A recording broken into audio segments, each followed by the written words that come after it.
I'm hiking Cebu Island from north to south. Let's go. In 15 days. Maglalakad tayo sa init, ulan, sa kabukiran, gabi, mawawala, magka-camp Solo. with a 15 kilo bag for approximately 350 kilometers. So tara, join me in this crazy adventure. Hiking the entire island of Cebu for 15 days. It all started with this guy, Mr. Bienvenido, who hiked the entire island of Cebu. Crazy. Inspired from this, I studied his route and planned my own. The plan is to traverse the central part of Cebu, from Maya Port down to the south, Liloan Port of Santander. Then save some money, bought some gears, and train until I felt ready. And on June 25th, I packed up, Bye-bye. said my goodbyes, Bye-bye. Bye-bye, ma. and departed to North Cebu.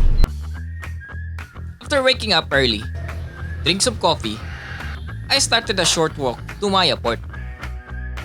Target for today is to reach Bugo City. Kaya nag-clock in. Hope kasi fresh pa ang paa. Exiting daan Bantayan, somewhere here in Medellin, I found a coffee shop. Buti na lang, open pa sila. And then headed down kasi malayo pa ang Bugo. I arrived at the straight road. But before walking, kumain muna kasi parang nakalimutan ko nang mag-lunch. I didn't stay long.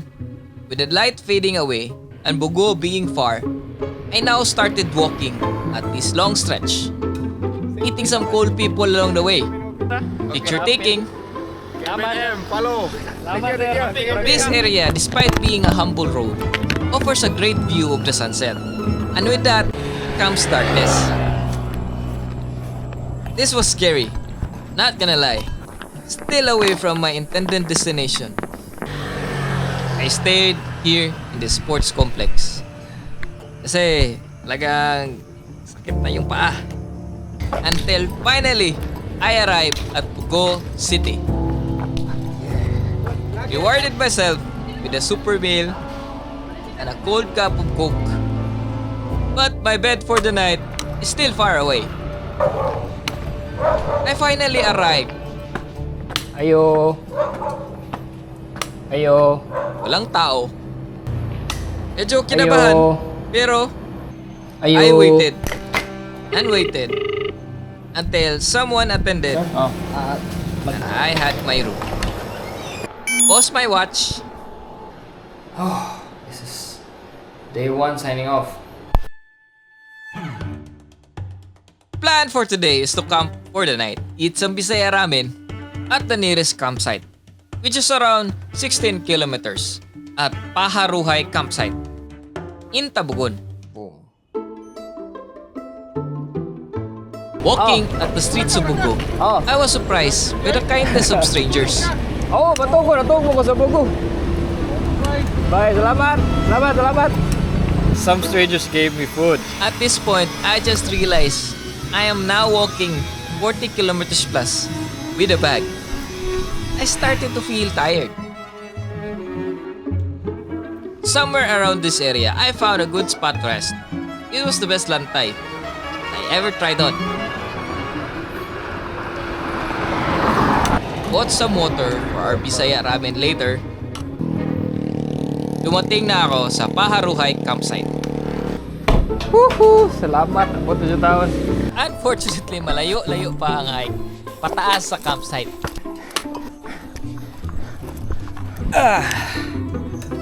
Sa Tapay Camp at nag-clock out. And then, nag-cook show na tayo para sa Bisaya Ramen, aka Odong.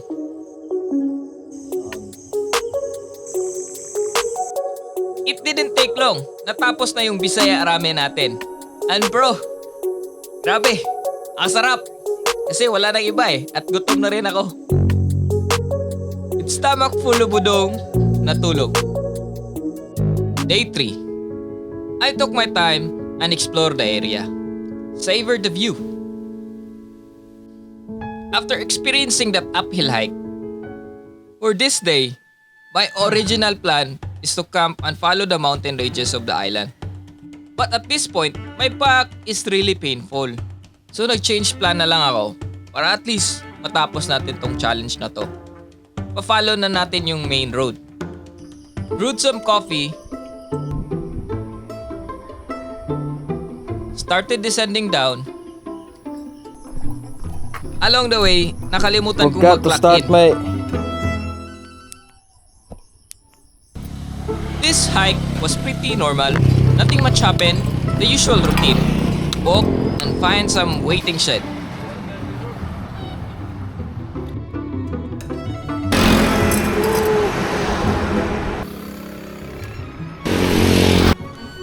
I arrived later at around 7 p.m. Totally exhausted in this a bit expensive resort. But I really need to charge and I really need to shower. Ate my dinner and clocked out. Day 4. The plan for today is to reach Carmen through the coastal road of Catmon. This place is amazing. Kaso wala na tayong oras kaya at nag-clock in. It was a bit late when I arrived at Carmen.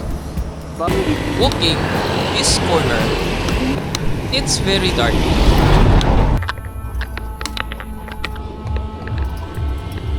At first, I was patient because, it's night.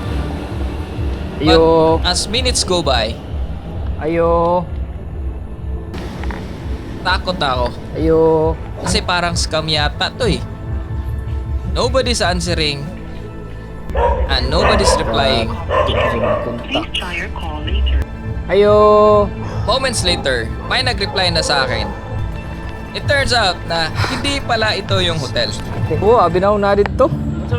Abi na ako itong blue na gate. Inyong number ma'am sa kung anong pwede lima. Lagi ako pa naging na-edit, sir? Salamat. Kalang scam? Google kasi, dun pinin eh. Di pala, dito pa pala. Did my laundry because I smell like kabaw. Of course, I clocked out. Day 5. What's up? It's day 5 in our kabuang. We're currently here at Carmen. And with this beautiful resort hotel that I booked from Agoda. Our plan for today is to reach Liloan and stay there for the night. And hopefully after that, we can reach Cebu City. Hinintay ko munang mag-dry yung damit ko para may pago na akong damit. Kasi ang baho-baho ko na.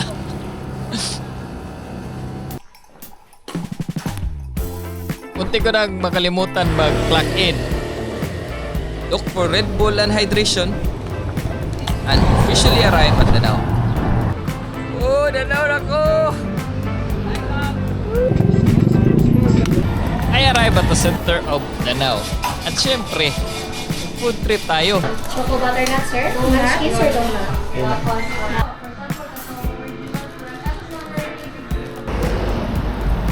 As I walk through the roads of Danao, I saw the beauty and busyness of this place. And also it rained. Good thing I have my raincoat. Hinali mo, mapila ka. Adlaw mapil mo Santander. Nabuo ko ron Kung ka oras? Adlaw. Alam mo ka. Kaya sa oras sa kasyabo. Una sa ko sir, kaos ako. Gitaw.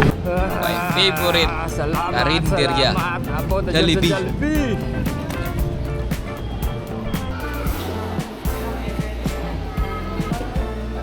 Salamat.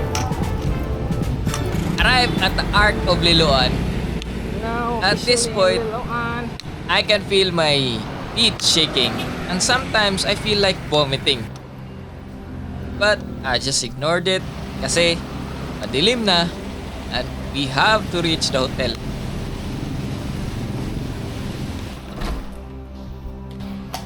Clocking out at around 137 kilometers of hike. Finally arrived, so we're fresh na. Day 6. The goal for today is to reach tops. one of the highest points of Cebu City, and then stay at their hostel. With everything packed, I clocked in. Hopefully, we can reach there before the night. Kay Taps is uphill and it gets dark there. Encountered some road accidents. Alam naman. Took a selfie just for proof. Love Liloan. Naghanap ng energy drink at pukari. At syempre dumaan din dito sa iconic tree of Liloan. The hike was pretty straightforward. I arrived at Consolacion, almost near sa Cebu City. Nag-SM. I deserve this. Ate good food and then off to Talamban, Cebu City. Okay, shout out LB20. Alright. Tagoy. As I move very slow kasi masakit, I encountered mga mortal enemy ko. Mga aso. Dogs started barking at me. Kasi baka naamoy nila yung power ko na matagal nang nag-accumulate. I arrived at Talamban, Cebu City, my home barangay. It felt good. It felt that I finished half of this challenge.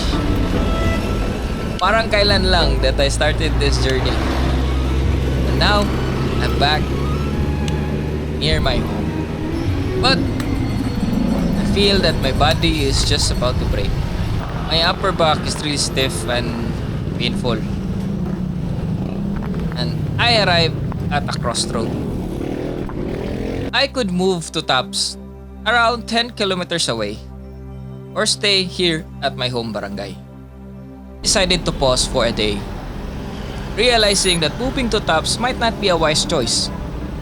Taps is a very steep walk and it's 10 kilometers away. So, I decided to take a break at my home and maybe continue tomorrow. Did my laundry para hindi tayo manimahong kabaw. Back up my stuff kasi my memory is getting full. 7 in this crazy adventure. I'm currently here in my home. I'm taking a break. It's July 2. Tomorrow our plan is to go to Taps and Toledo. Hopefully we can reach there and we'll start early. So, see ya. Day 8. In PE. So after saying goodbye to my dogs, I pick up where we left, clocked in.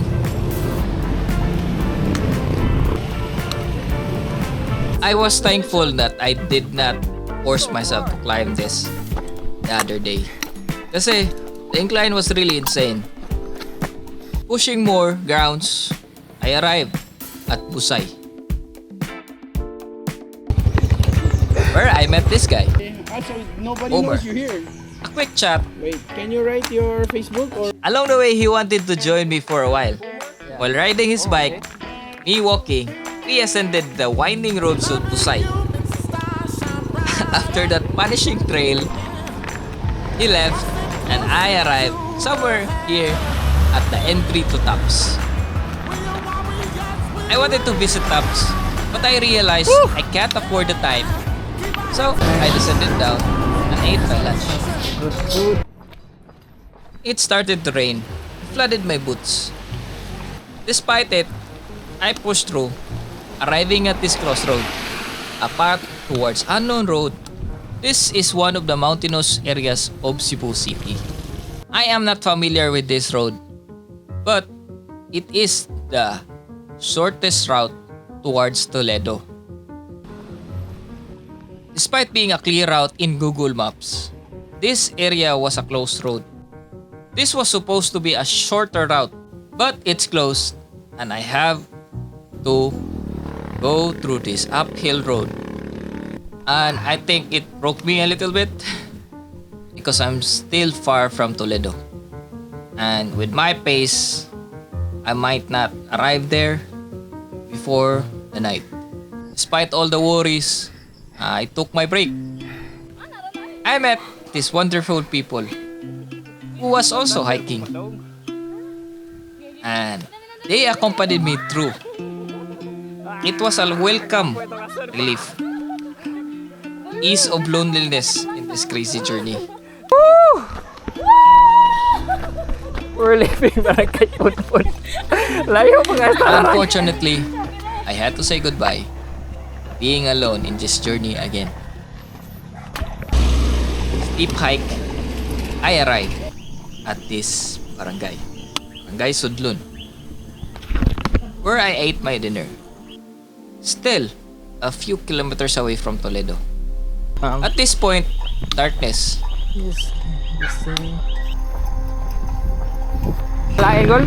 As Kaya I kung was ato mo, about to ngit-ngit ang descend, mugayo niya. the barangay tanods called me. Baan ako ba? Kaya basig mo. Unsa ba dito? Turns out they were concerned about me, and they offered shelter for the night at Barangay Hall of Butang Sudlun. bato. Ay, okay lang. I realized that powering through the night to my original destination is a bad idea. So I obliged, Kung puta ay. and I stayed Atong kabuang in the niya. barangay Sila hall. may problema. Never in my life I would imagine sleeping in a barangay hall. Yet, here we are. Life is really crazy. As a token of appreciation, I brewed coffee for them. And finally, slept. Clocking out around 176 kilometers.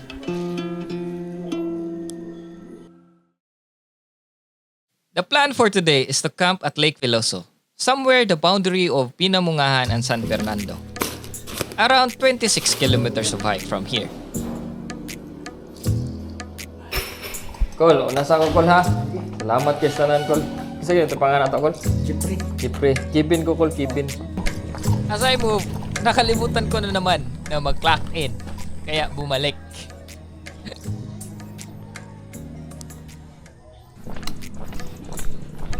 I had my first breakfast.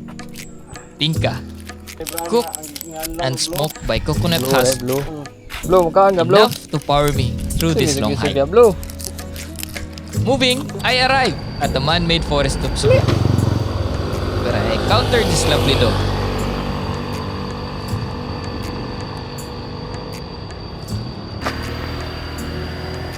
The hike was pretty okay. It wasn't that hot because of the shade. Yet, I still felt hungry, so I had to eat other carbs with the best snack, malunggay bread. Chilling in this waiting shed. Took my time, Ah.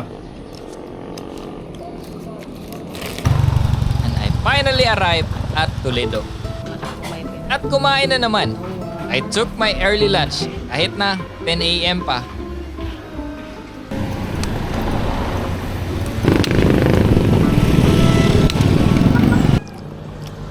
Through the concrete roads of Toledo and some break, I turned left to San Fernando, where the road is a bit unfinished and some weird constructions like this. With a significantly faster pace, I'm almost 9 kilometers away from my destination. I was confident that I will arrive before the nightfall. And at this point, I just walked 200 kilometers. Was the fatigue. Ako kay It started abot to catch magunong kadlaw. up to me. Good thing there were a lot of places to relax, to talk to the locals. Gikan Maya padong kuan, padong Cebu City, Talamban, mga ulom ka adlaw. Kung naa, ato ko kaon. Kuha luto. Sige, I laban. finally arrived at San Fernando, a few kilometers away. Bought some food and eggs, walked through this undeveloped pathway. Time check, it's 5:21. I'm almost 500 meters from the lake, and I'm really tired. 400 meter. Then I finally arrived. Looked for a good spot. Set up my camp.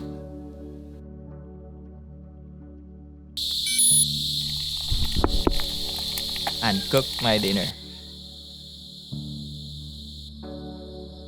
Alright, so we're done with the dinner, and I also changed and did some cleaning for a bit, charged few stuff. I'm gonna sleep now, and tomorrow we'll see each other again. Hopefully we can wake up around 5 a.m., do some footages, and then let's get out of here and go to Mayana so I can finally have a good sleep and take a good bath. I can hear some weird footsteps around the area. And something dropped at my tent. I don't really know what's going on. Maybe I'm just imagining things.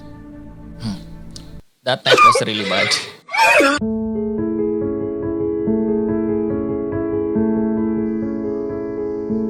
I packed up early, excited to get away from this place. And the plan for today is to sleep at Mayana, Barili, about 31 kilometers away.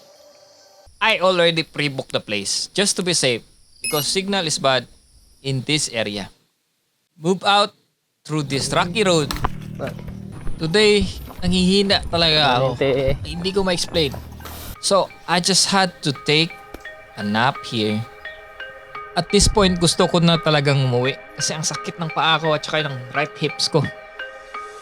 At nanghihinayang din ako sa progress ko.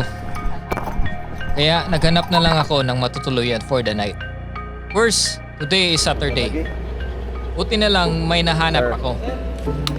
So, Draco? I'm hoping na may bakante pa. Hello, Apo, may room for one? Room for one? Yes, Pila? ang bunk beds na lang ako, sir. Turns out, there is a vacant. A room will set me back for 7K. And I already booked the hotel in another place. First time. Hakay. Salamat. Kamuaway na to, Dre. Sakit na ako loyo. Sakit na ako tiil. Day 11. Today, I realized that in my current condition, traversing the mountain ranges of Cebu is not feasible. Pwede kong gawin, pero tumataas na yung risk. Di rin ako confident na matatapos ko within the 15th day. So, I decided to change my route of traversing the coastal road of South Cebu. Target for today is Dumanhog. I explored for a while here in this place and went to get some breakfast. And having a renewed energy, I set up my clock and go. Followed Google's direction until I arrived at this area. I followed the trail until I can't see any paths anymore.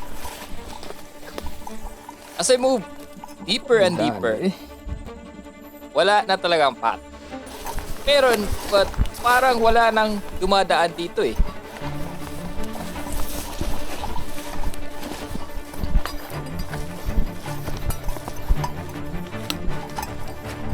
Okay, just looking around for signs of new trails, I trusted my gut.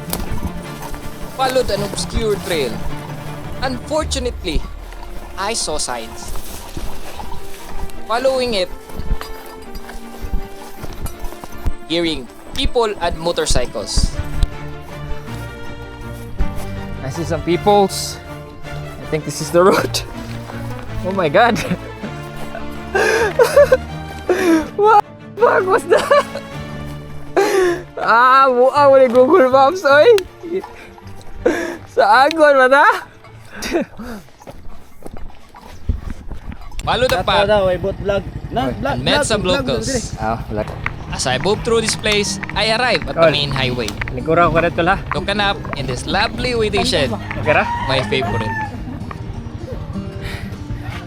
And then move again through another exit. Walk and walk.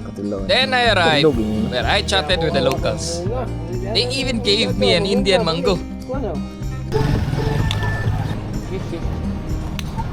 And a few incline walks, I arrived at the famous milk station, where I ate and had ice cream. Despite the distance of Dumanhog, I was optimistic that I will arrive very late to my actual plan. And somewhere here, I really felt tired. My shins and my leg starting to feel the pain. So I took my rest and ate dinner. Dumanhog is still very far. And I had no choice but to walk. Despite the darkness, despite the uncertainty, I saw a guard closing a gate of our resort. Dumanhog, di mo kaabot. Murag layo pa man kayo. Napa man ka? Na, 1.5. Alright, let's go. Wala una, check out na sila. Okay ra. Good thing they had a vacancy. And that concluded the day. Despite failing the goal of arriving at Dumanhog, I just settled here at Barili. Alright. Clocked out I'm gonna turn it off Rest. for the night. for the night. Day 12. Waking up, beautiful beach, salty sea breeze greeted me. Gusto ko talagang maligo dito. Pero time is not on my side. Changes of schedule and other things has derailed this plan. And if I want to make it within the 15-day goal, I have to move forward. Our plan today is to reach Mualbual, isa sa sikat na municipality dito sa Cebu, which is around 26 kilometers away. As I moved through the coastal area, I saw the beauty of South Cebu. White sands, and of course, grabe ka-clear na tubig. And with that beauty comes the heat. Clear skies, hot winds coming from the sea. It was really brutal. And here, I saw the generosities of mga Cebuanon. Once again, walking through this blistering heat, the owner of this water refilling station offered me a free water. Salamat kay boss. It is one of the most heartwarming things I experienced. Literally because of the heat, and of course emotionally because of the generosity. Sir, if you're watching this, thank you. Because of this water, saved Salamat kay Kula. from heat stroke. Kamay ra gud lang. Muna sa ko. Sige, sige, ampe. Ay, init kayo. My God. Ha, nara ato raw mo albual pa Hawaii man. Ya, lahos lang. Salamat. And at this point, I bought an umbrella kasi grabe na talaga yung init. I rested for a bit. And then, So nice. as I took my nap here at this lantay near the store, once again, I tasted the hospitality and generosity of the people of Cebu. Ay, The owner of this sari-sari store Tama yan, di ah. gave me a Ano lang biscuit. ni power ba? I was a bit shy. I felt Oo, masugaling mo. Tama But dito. deny the Ano pangalan mo kindness. ganito? It's rude. Larry. So, I took it and ate. At around 3:20 p.m. A bit far from Walbual, I saw the beauty of Ronda. Despite pressed for time, I took the break and enjoyed it, knowing that this will cost me daylight. But again, sometimes you just have to enjoy things. With eyes and heart full with the beauty of Ronda, I started a march to my milestone. Arriving at Alcantara around few kilometers away from Walbual. At around 6:30 p.m., I arrived at Walbual, where I gorged myself with burgers and fries and coke. As I finished eating, rain started to pour. Despite all the downpour, I have to push to Panagsama, where I will stay for the night. Despite the darkness, Ano ba? and despite telling myself that this area is safe, walking in the darkness is scary. Hike ako. Hike ko yun. Fortunately, nothing happened. Basta nag-hike And ako. arrived at around 8:30 p.m. Motor mo. at Wala, nag-hike ako. Historia Costa. From north until here. Clocked out and rested for the night. It's a bit late, but it's okay because I already unloaded some of my stuff para mas mabilis yung hike natin at saka ma-ensure yung success natin. hopefully hindi tayo makarating ng gabi. And we can be there around 5 or 6. That would be cool para at least matas yung relax natin. After all of that, started to clock in. At first, yung hike was really easy. With an umbrella and less load, it was a pleasant hike. Despite all of that, it was still an exhausting hike. Maybe my strength is slowly fading, taking a toll sa back ko at my legs. 2 hours of walking, I arrived here. Mag-ano ka na kaya to? Training Bed ka na. for the night. Guide. Kasi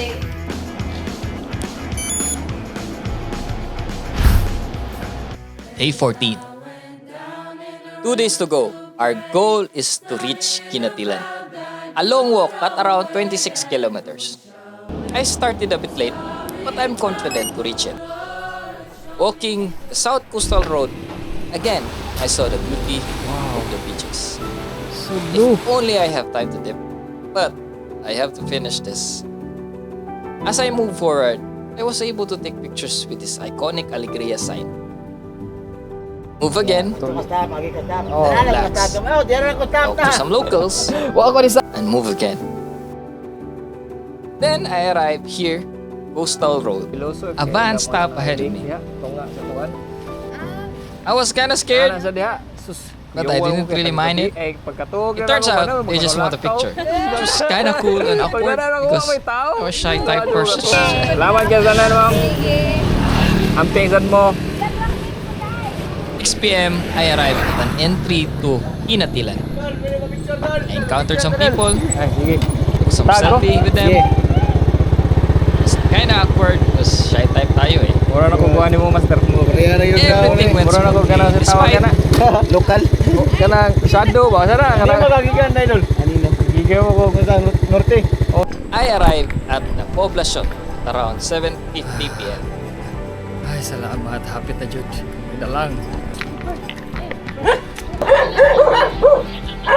Ayun, no?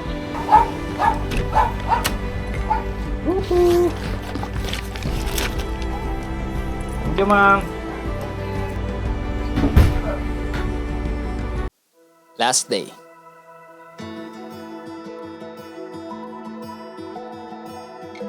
The plan for today is to finally reach Santander, Liloan port at around 19 kilometers from where I stay. As I went out, I realized that this inn is beautiful. It is really tempting to swim, but we have to reach our goal. Kinda sad. I saw a lot of beautiful things like this beach, but I wasn't able to try it. But I guess that's life. Sometimes you have to sacrifice for a goal.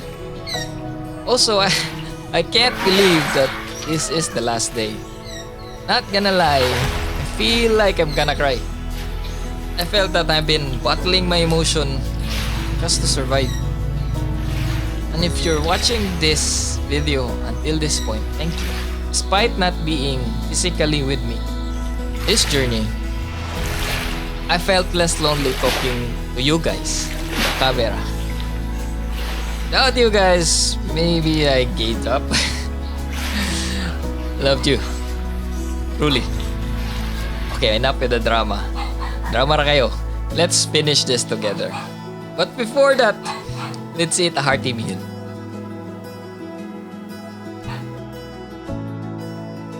Finishing my meal, as I move down, a dark cloud ahead. I welcome this weather. With the heat these past few days, it is a welcome reprieve. It's like the Lord's giving me an advantage, cheering me on. Final push. As I walk through the path, winds blowing, waves crashing, the trees swinging through the gentle breeze. I started to cry. I started to sob uncontrollably. Nakakahiya nga eh.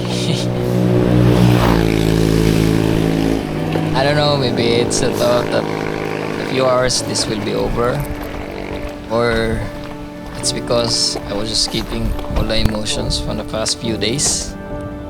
Whatever it was, it felt good. It motivated me to push through for the last time. Countered this generous couple who gave me cookies. Perfect. Power my last push. Negros started to feel near, which means Santander is near. At around 4:13 p.m., I reached the entry to Santander.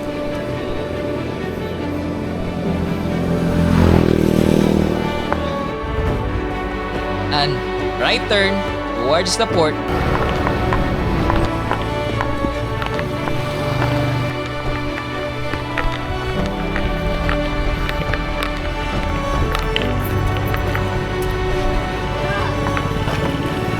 I arrived.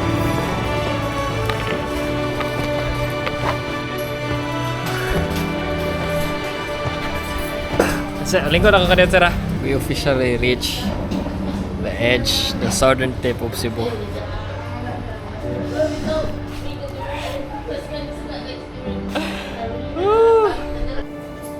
Officially turning off my watch and finished the hike.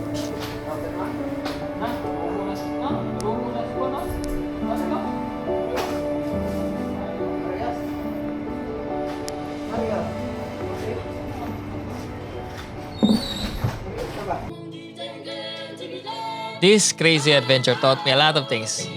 Like, life is too big to just sit and wait. Out there are strangers, beauty, kindness, waiting to be found again.